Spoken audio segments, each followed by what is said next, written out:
గురుగారు, మీనరాశి వారికి ఎలా ఉంది? మీనరాశి వారికి గ్రహయోగం సహకరించట్లేదమ్మా.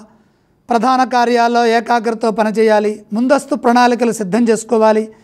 ఆటంకాలు ఏర్పడకుండా సకాలంలో నిర్ణయాలు తీసుకొని వాటిని అమలు చేయండి. ఉద్యోగపరంగా శ్రద్ధను పెంచండి.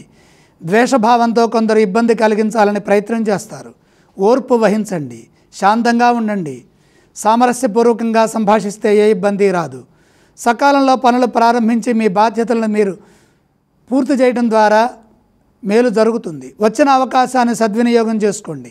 ప్రస్తుత సమయంలో నూతన ప్రయత్నాలు ఏవి చేయవద్దు, అవి కలిసి రావు. కాబట్టి కాలాన్ని వృధా చేసుకోవద్దు. గ్రహయోగం వ్యతిరేకంగా ఉంది కాబట్టి వ్యాపారంలో కూడా శ్రద్ధ పెంచండి. అనుభవంతో పనిచేస్తే నష్టాల నుండి బయటపడవచ్చు. తోటివారి నుండి సాంకేతిక లోపం ఏర్పడకుండా, విభేదాలు రాకుండా ప్రశాంతంగా మాట్లాడండి. నిదానంగా మాట్లాడండి. సహనం శక్తినిస్తుంది. దశమ శుక్రస్థితి అంతగా సహకరించట్లేదు కాబట్టి ఆర్థికంగా కూడా ఇబ్బందులు ఉంటాయి. ధనాన్ని జాగ్రత్తగా పొదుపుగా వాడుకోవాలి. ఏలినాటి శనిదోష ప్రభావం మరింత ఇబ్బంది కలిగిస్తుంది. ఆరోగ్యంపై శ్రద్ధ వహించండి. మీనరాశి వారు ఏ స్తోత్రాలను పఠిస్తే బాగుంటుంది? మీనరాశి వారు శని ధ్యానం చేయడం శుభప్రదం. వారు ఏ ఆలయాన్ని సందర్శించాలంటారు? మీనరాశి వారు నవగ్రహాలని దర్శిస్తే ఆటంకాలు తొలగుతాయి.